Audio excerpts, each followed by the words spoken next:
So there's this case on the news about a young man who was found dead nearby the Everglades here in South Florida after, according to friends, meeting up with a guy he contacted on the internet, and it just reminded me of a very unusual and scary experience I had.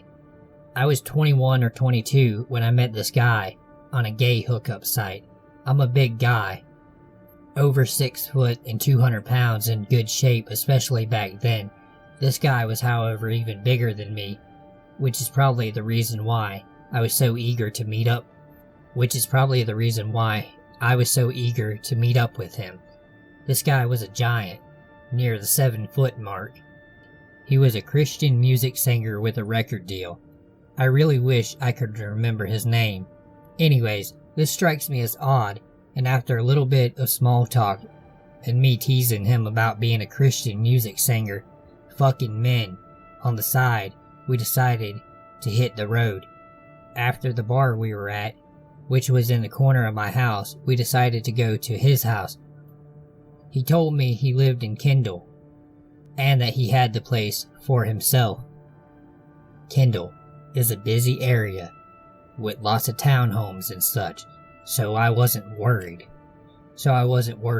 However, after driving for a while, I noticed he takes to the Redlands, which is a rural area. I thought maybe he was taking a shortcut, but after a while, it was clear he wasn't going anywhere, so I told him that I thought we were going to Kendall, to which he didn't say anything. Completely mute, just driving without even glancing at me.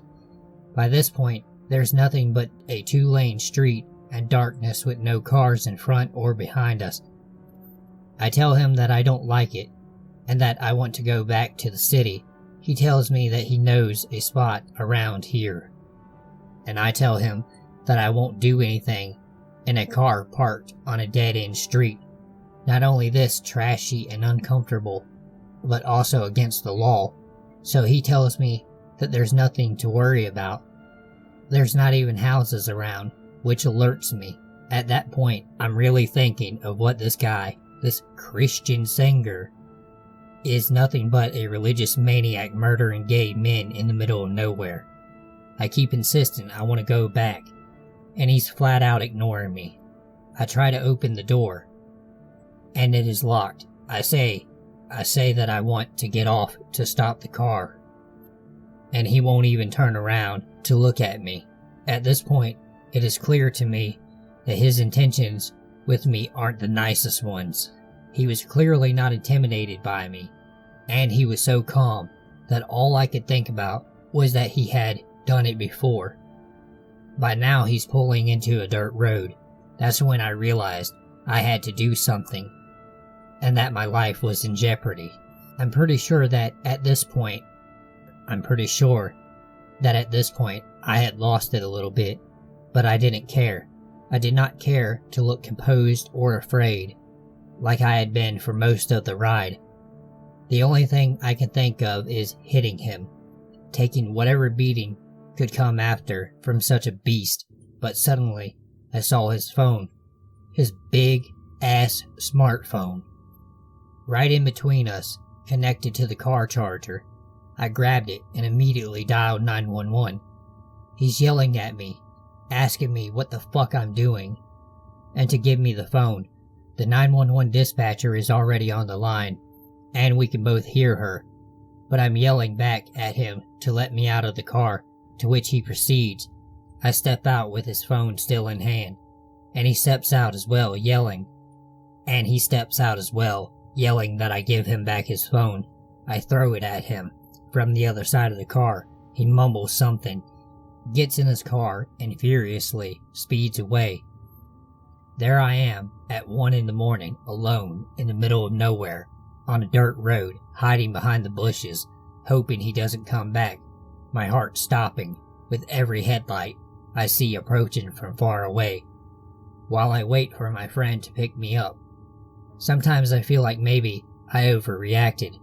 I didn't want to say anything because the same reason, but then again, I see cases like this on TV, and I'm really grateful for all the cheesy slasher films and scary internet stories I grew up reading.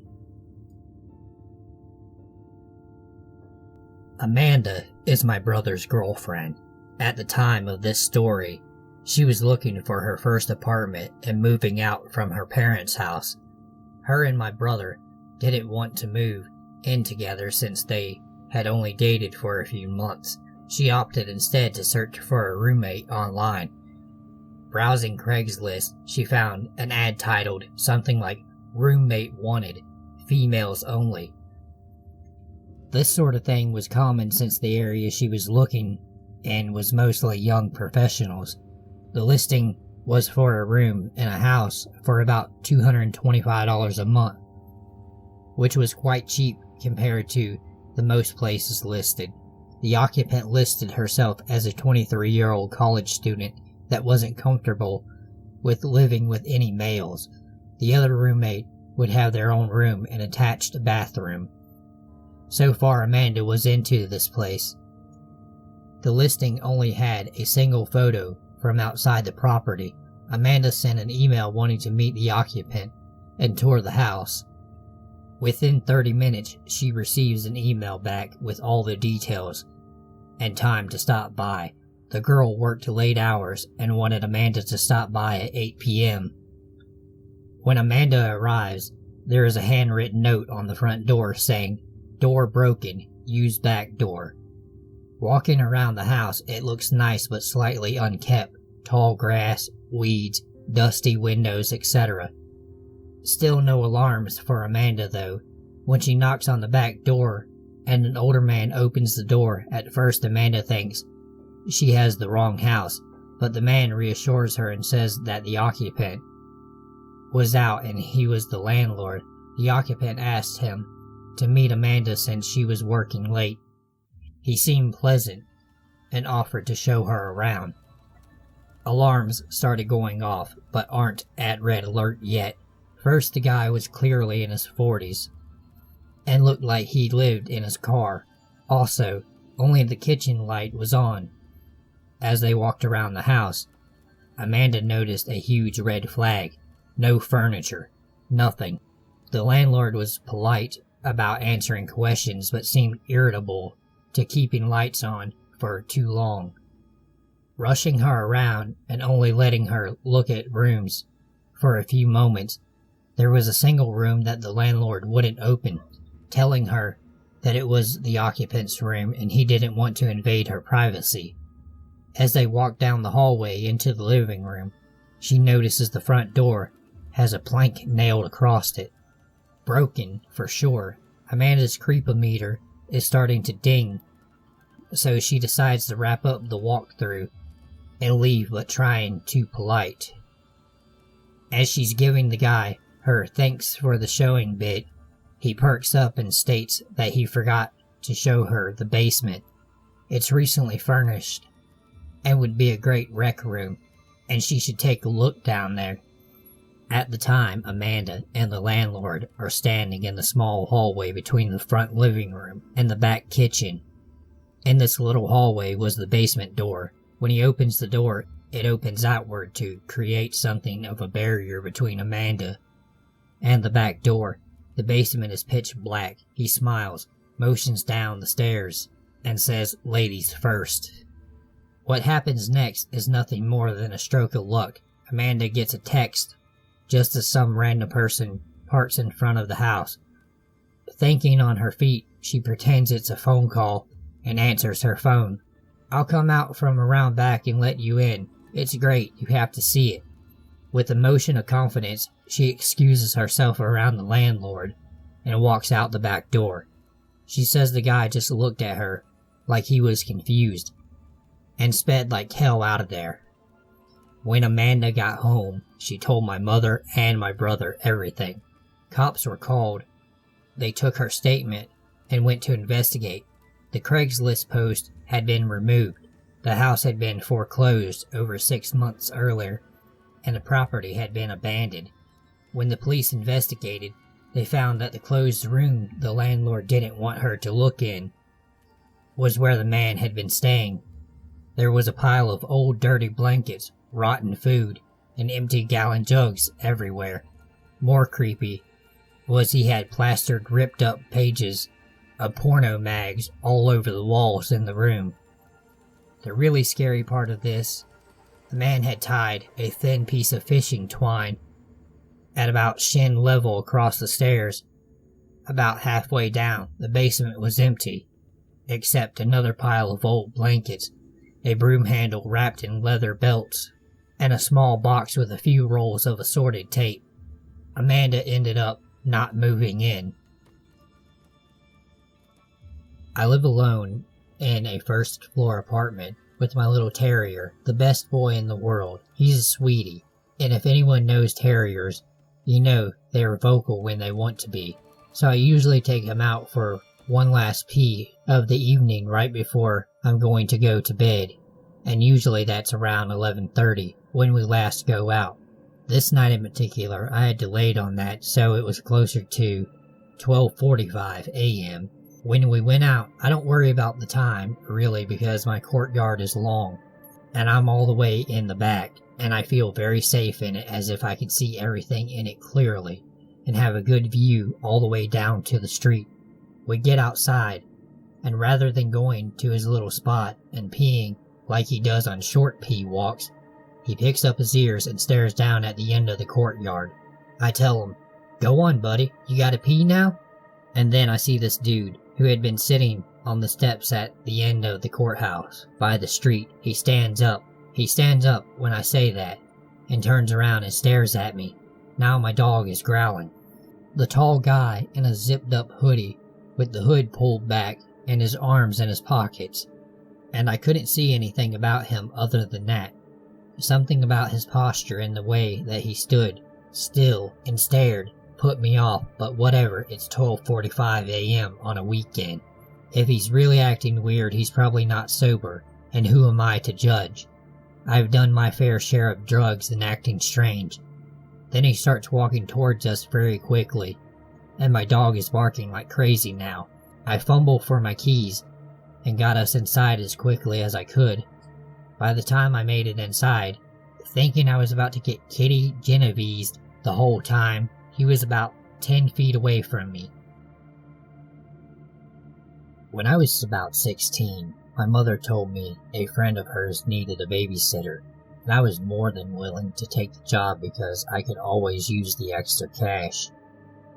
I have a very close relationship with my mother, so I had complete trust in this friend of hers, since my mother doesn't trust just anyone. So I began to babysit for her 10 and 7-year-old daughters. The oldest had a major attitude, but after I became the regular sitter, she wasn't as difficult to deal with. If you are curious as to why I am sharing this, it's a vital detail to the story. Let's fast forward several years. I am about 19 years of age now. I know this because I had graduated high school the year before. This was a major detail in my life, so it's all very vivid in my mind. I hadn't babysat for this family for about 2 years by this time. I was pretty much busy with going to college, working my part-time job, and spending my spare time with my family and close friends. One day my mother approaches me and asks if I would be willing to befriend a girl that her parents felt needed socialization. She gave me a few details before I decided on what to do.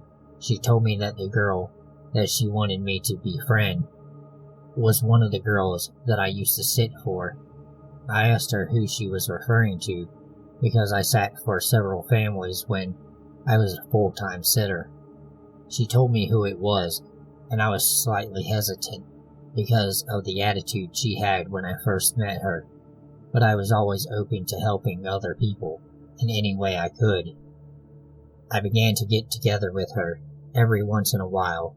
I would invite her to small gatherings with some of my other friends, but only if they were younger ones with us, like their little sister or something.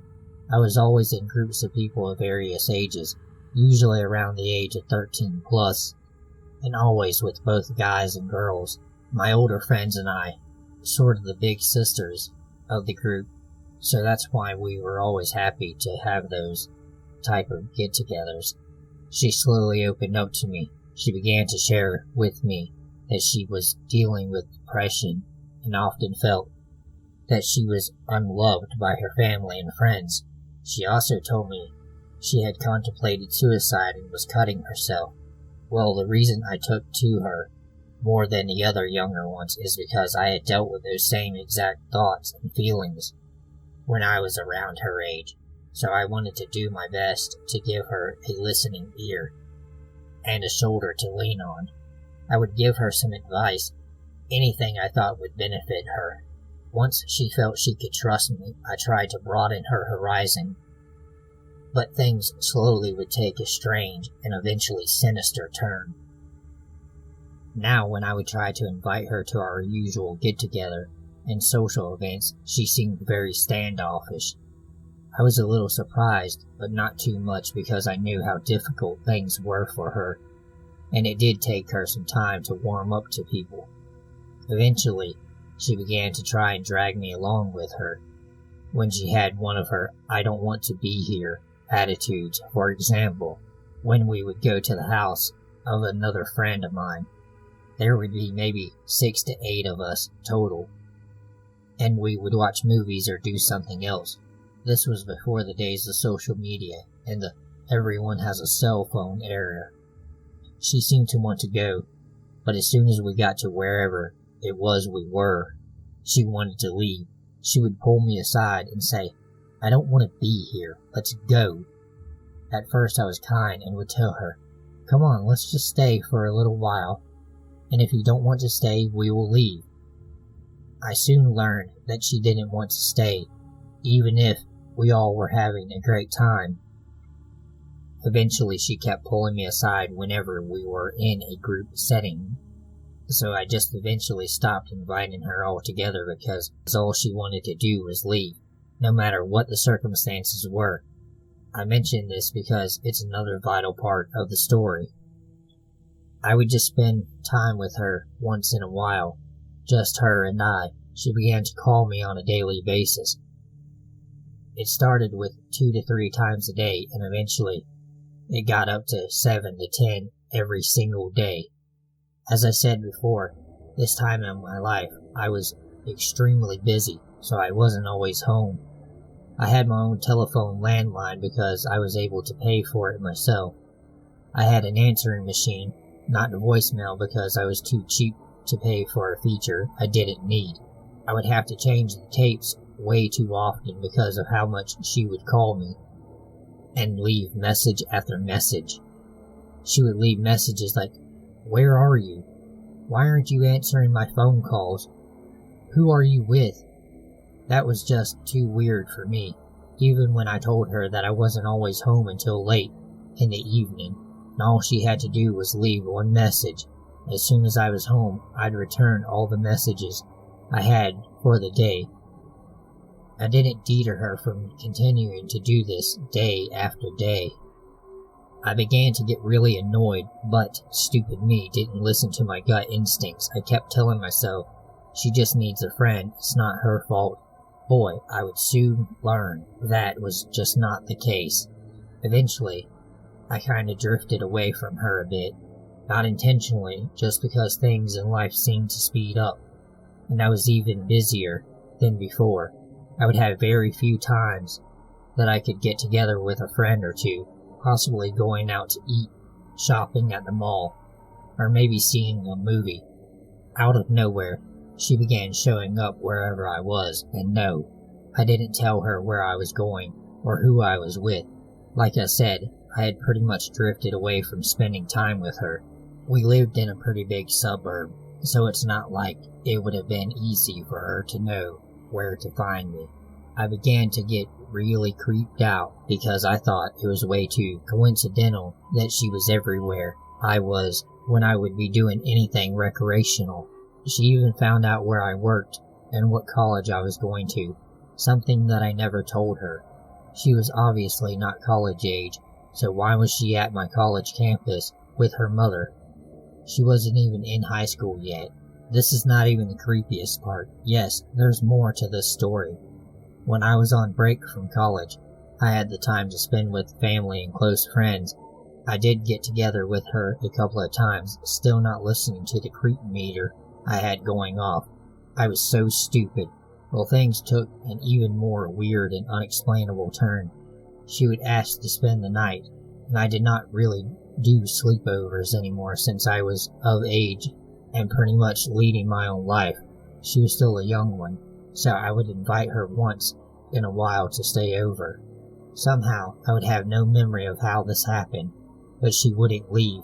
It's like she slept over one night and then just never left. Trust me, there was definitely not an open invitation for her to stay long term. I had told her that she couldn't stay with me because she had her own life, and so did I. She got very angry with me, and for several days refused to leave. Thankfully, I was still living at home, and my mom had to step in and pretty much tell her bluntly to get out. She had a little temper tantrum that night, but she did end up leaving. By this time, I had been fed up with her irrational and erratic behavior. I was avoiding her like the plague. I didn't call her back. If she was somewhere I would duck into hiding, so to speak, and try to lose her in a crowd. That did not stop her from increasing her strange behavior. Her family even did some things that I feel sort of helped her to stalk me more. Now, this is not something I am making up. This actually happened to me. She moved to a street around the corner from where I live. Now, that's not the scary part. Her and her family moved into a house, which from her living room window, you could see directly into our backyard, and from there, you could see the window to my bedroom. Yes, this happened. I only know this because I found out where she had moved, and my mom was still friends with her mother, so I remember going over there once when she wasn't home, and when I looked out their living room window, I could see our house, my bedroom window, from our backyard. I got the chills when I saw that. When we got home, I informed my mom, who was so busy socializing that she didn't even notice. That's when my mother tried to talk to her mom and tell her about the situation. Her parents just ignored my mom's warning. My mom tried to ask them to talk to her about backing off. Well, that didn't happen. Things just escalated from there. Her mom even tried to convince me to stay friends with her and wanted to pretty much pawn her daughter off on me. I don't even remember what she said to try and convince me. I just remember saying to myself, "Okay, lady, you're just as nuts as your daughter." It wasn't long before the most sinister and disturbing part happened. This was the last straw. I was home alone one day. She was still living in the stalker house, quote unquote, so this had to be how she knew I was the only one home. I wasn't talking to her. I had even changed my phone number and told my friends to absolutely not give it to her, which they respected and happily obliged. Anyway, as I said, I was home alone. It was maybe about 10 a.m., and I was just getting up to take a shower and get ready to start my day. As soon as I get out of the shower, I hear the doorbell ring. I think nothing of it and go to answer the door. I always look through the peek hole before I answered the door, something I still do to this day. I see several police officers standing there. I get a sick feeling in the pit of my stomach, thinking something had happened to one of my family members. I answered the door, and they asked me, "Are you B?" I answered, "No, she doesn't live here." The officer then asked, "Do you have any identification with you?" Which I answered, "Of course, it's in the back of the house. I've got to get it." Now mind you, I am totally confused as to why they are at my door, and why they are asking me for my ID. The officer then proceeds to tell me that he has to come with me when I go into the back of the house. I just nodded in agreement, but still confused as to what was going on. So when I go into my bedroom, I grab my ID and show the officer who I am. He just says, "Okay, thank you. May we sit down for a moment and talk to you?" I, of course, agreed and motioned him back into the living room, where the other officers had joined us.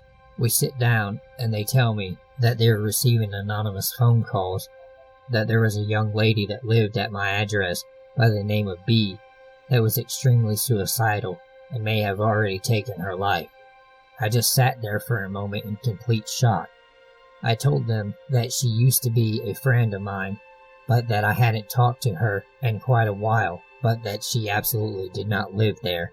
They asked me if I had any contact information for where she was. Thankfully, I still had her info on hand. I then gave her contact information, telephone number, and home address. They thanked me for my time and left. I thought that was the end of it, not by a long shot. After they leave, I called my mom immediately. She proceeded to tell me to come to her workplace until I had to go to my classes for the day. I hightailed it and drove to her office. Since she owned the business, it was no problem for me to stay there for a few hours. I stayed there until I had to go to class, and then went on with the rest of my day, although I was still shaken up a bit. All of my close friends knew about the situation by this time because her behavior was way too psychotic for me, and I was going to do whatever I needed to, so I would be safe. I believe a few friends of mine and myself were at a coffee shop, one of the internet cafes from back in the day, and we were talking when another mutual friend walks in and comes right up to us, looks at me, and says, "I have to tell you something." I was like, "Okay, shoot." Apparently a few days before, they had run into B, and they said she looked eerily exactly like me. My jaw dropped, and I asked, "What do you mean?" We in no way looked similar, in no way, shape, or form. I mean, it wasn't like you would confuse one of us for the other. Well, she had apparently began to dress very much like me, dyed and styled her hair like mine, wore the same kind of bracelets I would wear, and just looked exactly like me. I was shocked to my very core. I had been on the phone with a couple of friends of mine. I had the three-way calling feature. One of the friends on the line had informed me what they had heard about why the suicidal report incident occurred. Mind you, this is a few months after the fact. She said she had heard from another reliable and trustworthy friend of ours that the reason there was that call is because B had called anonymously, saying that a young lady by that name lived at my house and was suicidal. That's the craziest part. The reason she did it is because she wanted the police to think I was her, so they would take me away to a psychiatric ward. Therefore, she could take over my life. How super crazy could she be?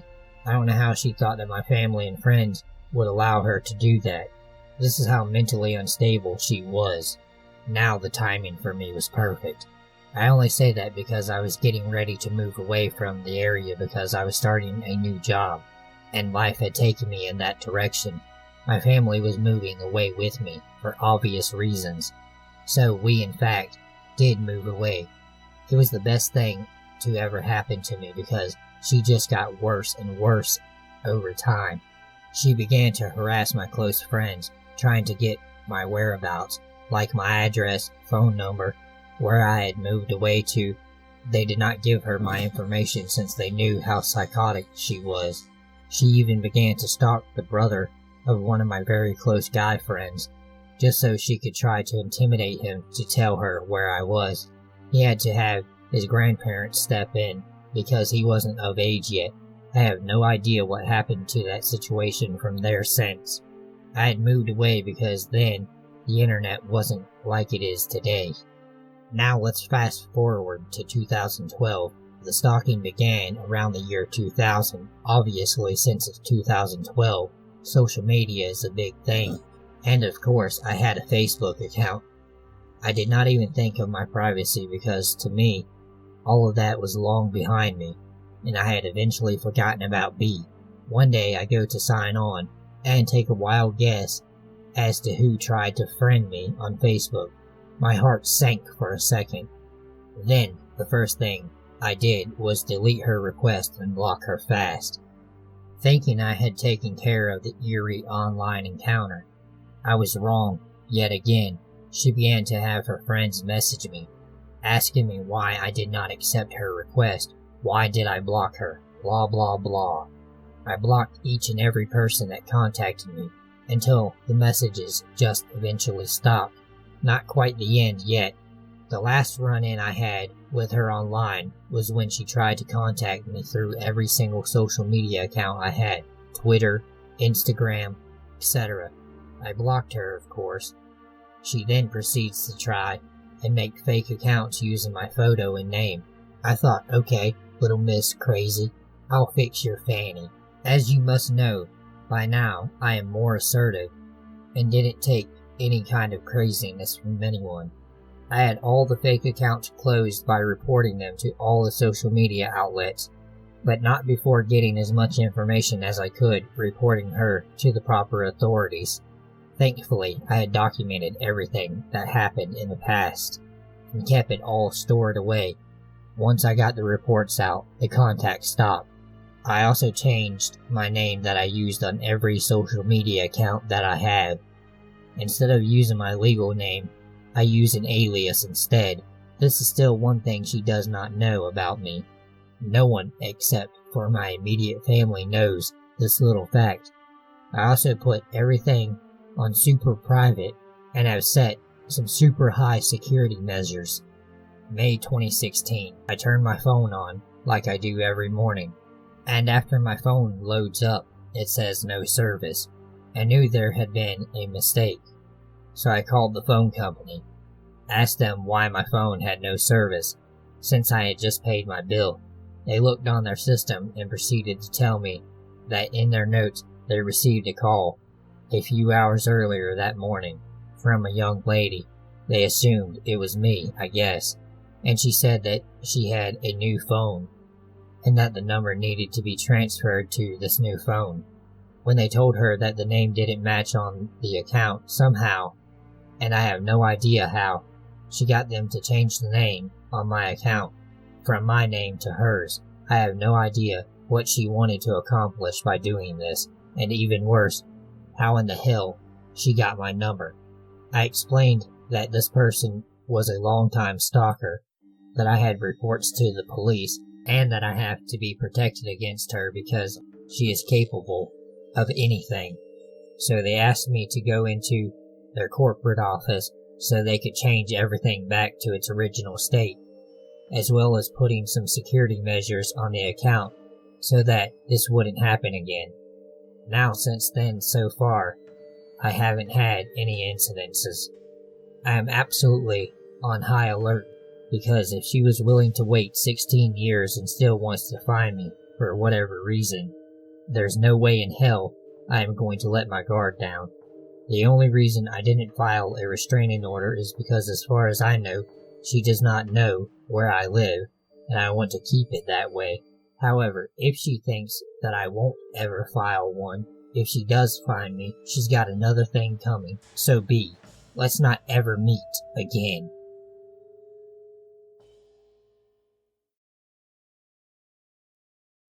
Alright, if you enjoyed the video, go ahead, like, share, subscribe, share on Facebook, share on Twitter, share on Instagram. I don't give a shit where you share it, just share it.